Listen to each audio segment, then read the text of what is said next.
Bienvenue. Aujourd'hui, on va se plonger dans une histoire fascinante, une histoire tirée du Talmud.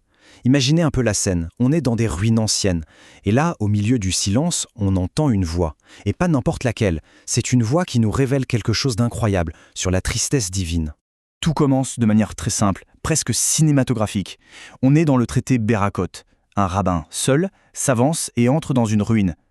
L'image est forte, elle est chargée de sens.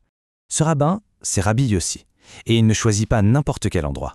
Il entre dans une des ruines de Jérusalem, un lieu où le poids de l'histoire, de la perte, se fait sentir à chaque instant. On peut se demander pourquoi aller là. Il n'est pas là en touriste, évidemment. Son geste a une raison bien plus profonde, une quête spirituelle. C'est aussi simple que ça. Il cherchait un endroit calme, loin de l'agitation du monde, pour se connecter, pour prier. Et il a trouvé ce lieu dans le silence de ces pierres chargées d'histoire. Et c'est là, dans ce décor de désolation, que l'inattendu se produit. Il entend une voix, une sorte de plainte, douce comme le roucoulement d'une colombe, mais qui semble venir de bien plus loin. Rabbi Yossi termine sa prière et en se retournant, il réalise qu'il n'était pas seul. Le prophète Élie en personne était là, à l'entrée, comme s'il avait veillé sur lui. Alors Élie, après l'avoir salué, commence par lui donner quelques conseils, des conseils très pratiques. En gros, n'entre pas dans une ruine pour prier, c'est potentiellement dangereux. Si besoin, prie sur la route, mais fais une prière courte. Des règles de bon sens en somme. Mais juste après ces conseils très terre-à-terre, Élie pose la question qui change tout. La question qui nous fait basculer au cœur du récit. Il lui demande ce qu'il a entendu.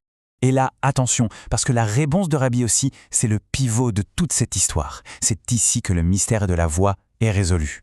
La voix qu'il a entendue, c'était celle de Dieu. Dieu lui-même en train de se lamenter. Une plainte sur la destruction de son temple et surtout sur l'exil de son peuple.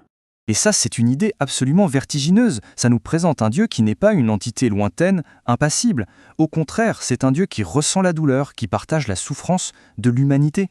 Mais ce n'est pas tout. Élie ajoute un détail incroyable. Cette plainte divine, ce n'est pas un événement unique. Elle se produit 3 fois par jour, tous les jours. Élie va encore plus loin. Il décrit un paradoxe fascinant qui se joue quotidiennement et qui lie la prière des hommes à cette peine divine. Il parle du moment où les gens se rassemblent, dans les synagogues, les lieux d'études, pour prier ensemble, pour louer Dieu. Un moment de connexion et de ferveur. Et voilà le paradoxe. Pendant que sur terre, les gens clament que son grand nom soit béni, la voix divine répond en quelque sorte. Elle dit « Heureux le roi qui est loué ainsi, mais que vaut cette louange pour un père qui a exilé ses enfants ?» C'est la plainte d'un père qui pleure ses enfants, même au moment où on le couvre d'honneur. Alors, au-delà de l'anecdote, qu'est-ce que ce récit nous dit vraiment? Quelle est sa portée profonde, encore aujourd'hui? Cette histoire, elle redessine complètement l'image d'un Dieu lointain. Elle nous parle d'une présence divine qui est empathique, qui est intimement liée à notre expérience. Les plus grandes tragédies ne sont pas seulement humaines, elles sont partagées. Et la douleur peut coexister avec la louange, dans une relation bien plus complexe qu'on l'imagine. Et tout ça nous laisse avec une question finale, une question qui ouvre la réflexion.